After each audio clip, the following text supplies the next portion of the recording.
Hi, I'm Hazel, and I'm reporting live from Khazanah's Megatrend Forum. And here with me is Jim Ayala. He's the CEO of Hybrid Social Solutions. How are you feeling, Jim? Oh, it's just amazing to be here with all of these people and to get the chance to be able to share our story Fantastic. with other people. Sorry.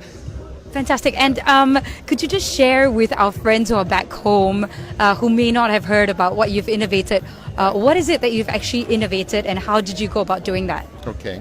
Well, we're very focused on the issue of energy access because in ASEAN, 130 million people have no electricity.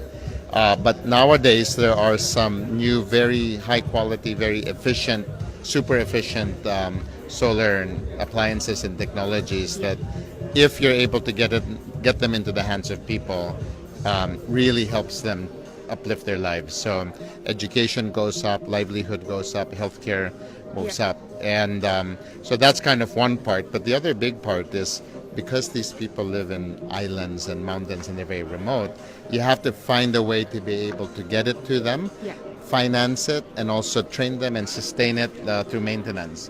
And so it's very difficult to actually build out the supply chain and the ecosystem in the remote areas. So we've found that we do that by building different hybrid value chains, and that has to be supported by our organization that trains everyone what to do. That's incredible. I think we all take electricity, and exactly like what you said, if there's no electricity, today wouldn't be possible. That's right. So this interview wouldn't be possible. This wouldn't, absolutely. So how is it that for the past decades, no one's come up with a solution like this?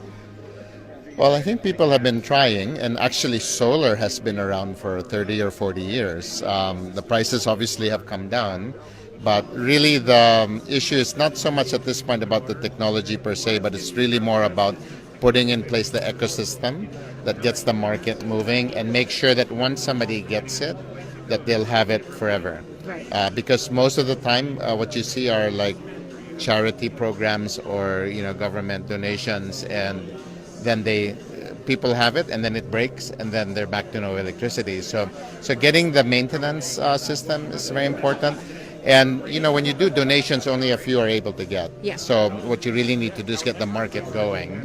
But it's a new category. People, it's not like cell phones, which all of our clients have cell phones. They have no electricity, but they have cell phones.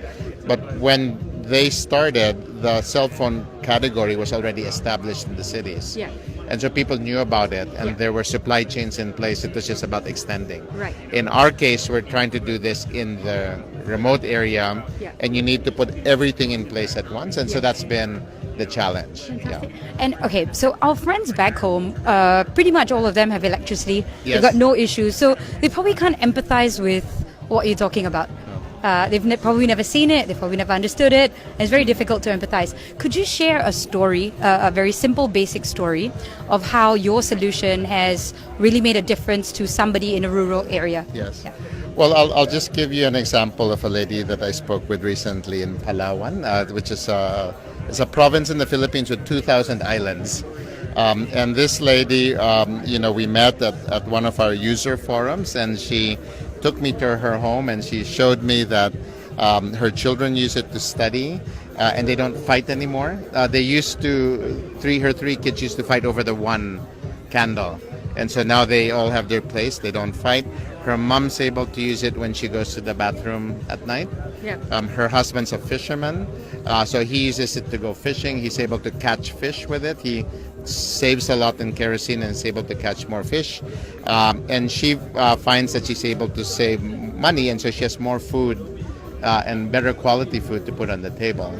But what she likes the best is that when day's over and she's like, things are winding down and she's talking to her husband, she's able to talk to him and she can still see his face. Wow. So it just makes all the difference for people. Going from 0 lights to 1 light is very different from us. If we have 20 lights and you have 1 more light, it doesn't make a difference. But it makes all the difference for them. That is incredible. That's incredible.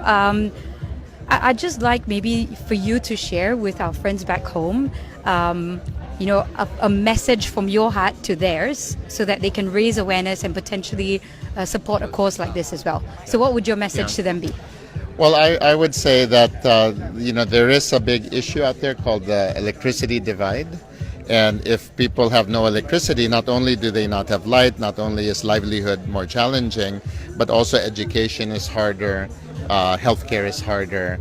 It's just, work, when there's an emergency is much harder. So and there's no internet, obviously, and people don't have access to information. So the electricity divide leads to lots of other divides. And so the people without electricity are relegated to being marginalized and can't get out of their condition. And it's very close. The technology exists, the market exists. Once people have it, they save a lot of money. So it's not too expensive. It actually is a good investment. It's very, very close. And I think if people can be aware of this, if they can participate in it, it would make a great difference. I've got one last question. In a situation where people already have access to it, there's no reason for them to care, what would you tell to our friends who don't really care about this? Why should they care? Well, I would say that, when we think about energy and energy usage, we are stuck in general on having giant power plants and everyone having to be connected to the grid. And many of these plants are going to be running on coal, they're going to be running on fossil fuels. Especially in these islands, they're running on diesel, and it's very polluting. So if you're able to use solar, standalone solar, for example, using it as your reading light on your desk. It would help with climate change. It would if you reduce your kerosene, our customers, over 8 years, it's 1 ton of CO2 averted.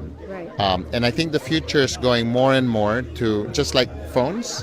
Used to be we all needed a landline. Now everyone has a cell phone. You're free. And I think that's going to happen with electricity as well, where people now can be anywhere and they don't need to be connected to the grid. So it's going to be about freedom. And so this will come if people start looking for it and trying it. It'll come faster. Thank you so much for your time, Jim. It's been a pleasure having you. Thank you. Yes. Thank you. See ya. Selamat. Yes. I don't know how to say